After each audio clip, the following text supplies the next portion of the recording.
Welcome to Uncommonly More with Stacey Harris. I am Stacey. I'm the host of this show and the CEO of podcast production agency Uncommonly More. My team and I work with podcasters just like you to shift shows from frustrating time sucks to productive members of sales teams with professional, strategic podcast production. You know what? I think that's enough. Let's get into the show and we'll talk more there. All right, 525 today. I want to talk about changes because I've been talking to a lot of podcasters who are in one of two camps. Either they are just starting their show and they're making some decisions around cover art and music and format and name description, and they're giving this the weight of eternity. They're giving it the weight of, but what if I make the wrong choice? What if I decide the wrong thing? They're trying to make this decision with information they don't have yet. They're trying to make this decision from a place of, what will I be selling 5 years from now? And first of all, you may not have a show 5 years from now if you give every decision you make this weight, because you're never going to make any decisions. Or they fall into a second camp, and they're somebody who's been a year to 2 years with their show. They've done somewhere between 50 and 100 episodes. And they're trying to decide what's next. They're trying to shift their show from good to great. So what is the thing they change? What is the decision they make? What if they do this instead of that? Will then the show become easier, become more effective, become more manageable, become more or less, whatever. And so I thought, let's talk changes. First of all, so the first group, there will be changes. So stop giving this the weight of the world. And to the second group, I don't know, just change something and see what's next. The cool thing about podcasting, in my opinion, one of the cool things about podcasting, in my opinion, is that it's a living, breathing entity. It's a evolving piece, just as you as a podcaster are. And so I want you to stop giving every decision you make the weight of the world, because it's just the next decision. It's not the last decision. It's just the next decision. And in the spirit of that, I thought I would talk about 5 of the changes that I've made over the last 7.5, 8 years that made the biggest impact for me. Mostly because I want you to see that none of these changes happened all at once, and that they're changes that I keep making. In fact, I've made these same 5 changes probably multiple times. Well, most of them. One of them I only made once. So let's jump into it. What do you say? First, I started answering client questions instead of listener questions. This is absolutely one I have made, I don't know, maybe semi-annually for the last 7 or 8 years. I think it's really easy to get stuck talking to your listeners and not your clients in your podcast, because we have more listeners than we have clients in most cases. I don't know of any cases where we have more clients than listeners. And so you want to appease the masses, because that's how we're going to get them to be clients, right? Wrong. When I shifted and started answering the questions that were coming up in my client calls, the conversations that were getting emailed to me from clients, the conversations that were coming up in strategy sessions or sales calls, those are my favorite questions to answer on the podcast. When I started answering those questions on the podcast, I started getting more clients from the podcast, because now I was speaking to people when they're in that buying frame of mind, right? I'm speaking to people who 100% have the same problem as the people currently paying me. So the answer is, ding, ding, ding, ding, ding, ding, ding, pay me, right? That was so helpful. And this is something I've shifted even this year. I redirected this. I got really, really stuck in 2020 of answering client questions because I wanted to be helpful, because I wanted to serve you and I wanted to help you do X, Y, and Z. And so a lot of our content last year actually ended up being around launches, which is funny because we cap the amount of launches we take at any one time very, very low, because they take a ton more work than production does, because you're making decisions and you're creating something, right? But the bulk of the clients we work with and the bulk of the clients we welcome in aren't actually new podcasters. They aren't actually people just launching the show. In fact, the bulk of our business and the bulk of the new clients we welcome have been in their show 1 to 2 years and have done 50 to 100 episodes. They know this thing works. They want it to work better. And so when I started talking more about podcasting here on the show, I went right to launch, and I went right to new people, and I went right to training, because that's what I had done for so long with Backstage and with the Stacey Harris. And that's the space I had been in for so long. So in late Q4, early Q1, I had some heart-to-heart conversations with some people I respect very much. Some prompted by me, some not. I went, oh, wait, I'm not talking to the people we work with at a really high rate. And so we shifted. And I started building our content calendar again around questions that came up with our client calls. So our production clients get a quarterly call with us, plan out their 90-day content plans, audit the podcast, do we need any changes, are there things happening, whatever. We have that call. Those calls are where I get my content inspiration from. I'm in sales calls regularly with new production clients, potential clients. That's where I'm getting my questions now.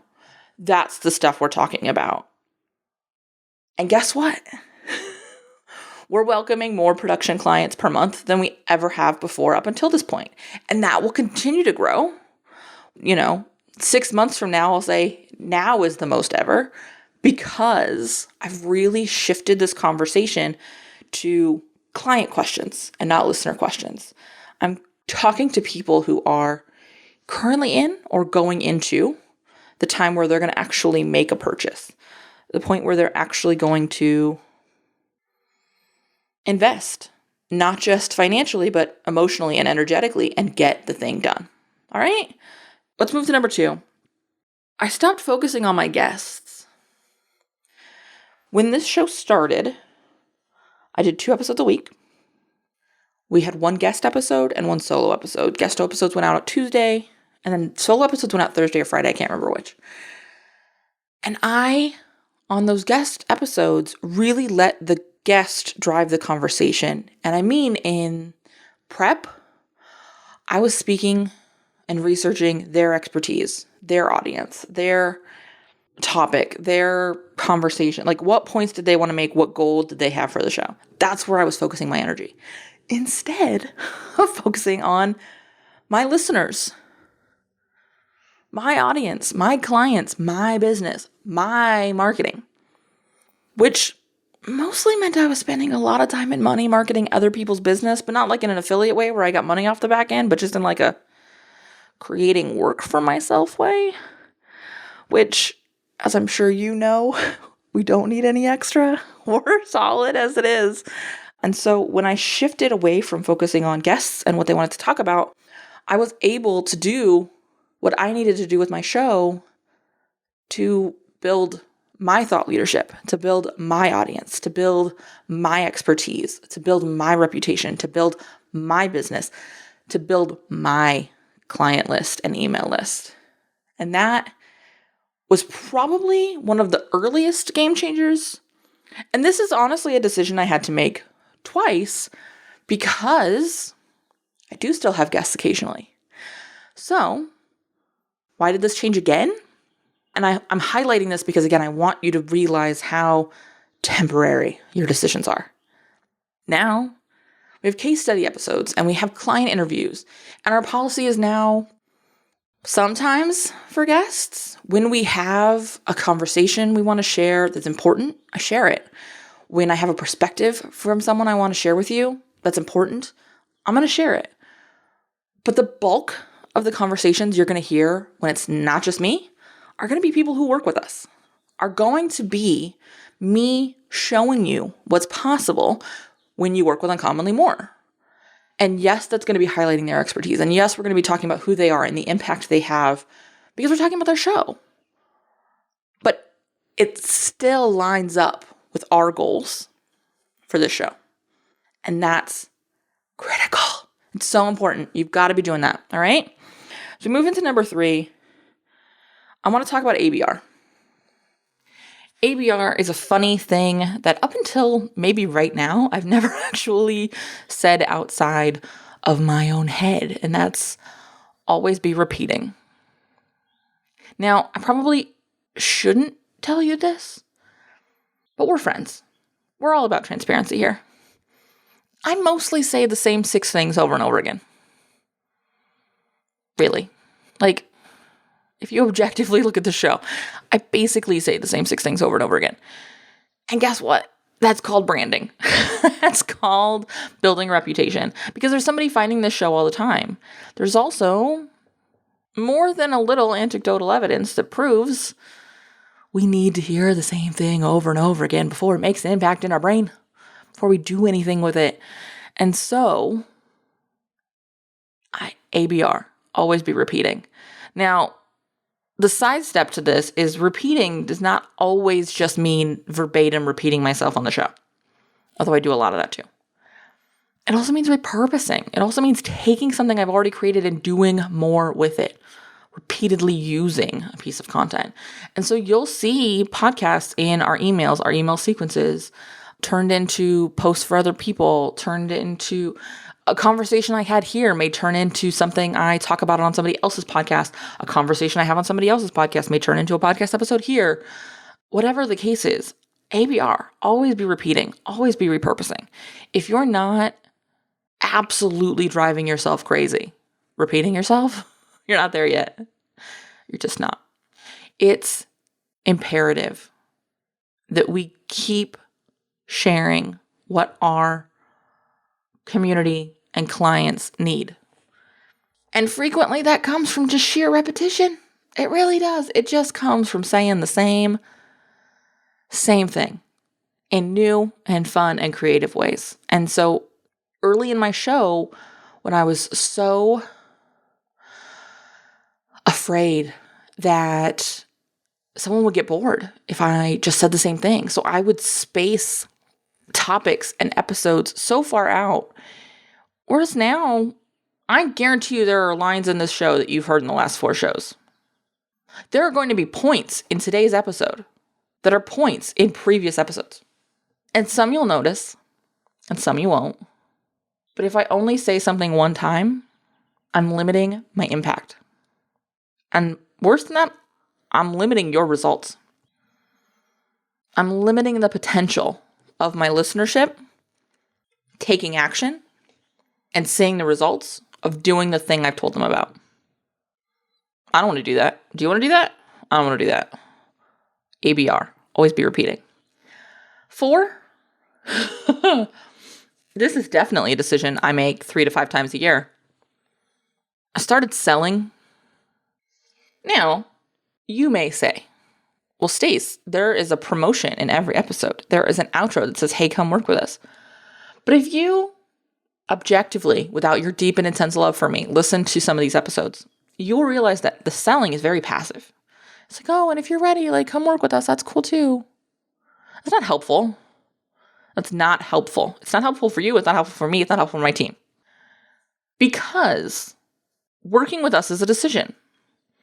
And decisions are not passive. And so my invitation for you to make that decision cannot be passive. It doesn't mean I'm bullying you. It doesn't mean I'm being pushy. It doesn't mean I'm not giving value. I think we can both agree that the 15-ish minutes this show has been valuable. But now we're going to switch gears, and I'm going to make my last point. And you will see that my last point is a direct result of this decision. So let's make it. Here's our 5th point. I handed off production. This is probably the most impactful decision, and absolutely of these 5, the one I've only made one time. I should find out for sure what number it is, but 450-ish episodes, I did this show by myself. Even when we were handling production for our clients and I had a team handling production of those episodes with me, I did this show alone. I want that to really sink in. It's easier for me to think I should do it alone because I have a degree in audio engineering and I can edit this podcast in my sleep. Also, it's really easy to edit something I just said. So I would record, edit, I'd do the whole thing, sort of in 1-2 passes. My show quality improved. My ability to market and promote this show improved. My ability to get creative about what I wanted to talk to you about improved. My capacity to do anything else improved when I took production of this show off my list. With this show, I now behave as the same way as any one of our clients would. I record. I do this part. And then I'm done. When it comes out, I'll hop on and talk about it on stories maybe. But my team handles the social promotion. We have somebody on my team that writes the social. Now, that's a little different because we don't do that for our clients. But we get them the marketing materials, the audiograms, the graphics that you guys see for this show. Same thing we give our clients. I have somebody on my team that actually writes the social post and writes the email. I look over all of that. I edit it. That's it. And I don't always look at it. I'll be honest. Sometimes I just go, and Callie's going to hear this and like yell at me, but sometimes I don't even look at it. I just go, cool, sounds great. Because she's nailing it. It's not an issue. And so I want you to think about what's possible when you make that decision. When you go from what you're doing now to having space to think about your show strategically, to care about your show again. Really, to simply care about your show again. What happens? We welcomed several new clients in Q1. And it's always really, really, really fun when we start releasing their first couple of episodes. Because there is this like, is there anything else I need to do? Okay, so I got that to you, I got that to you, I got that to you. Do you need anything else from me? And it's like, no, you're good. You're good. The episode's going to release. And I get these messages like, oh my God, my episode just went out. It sounds great. Like, they'll forget.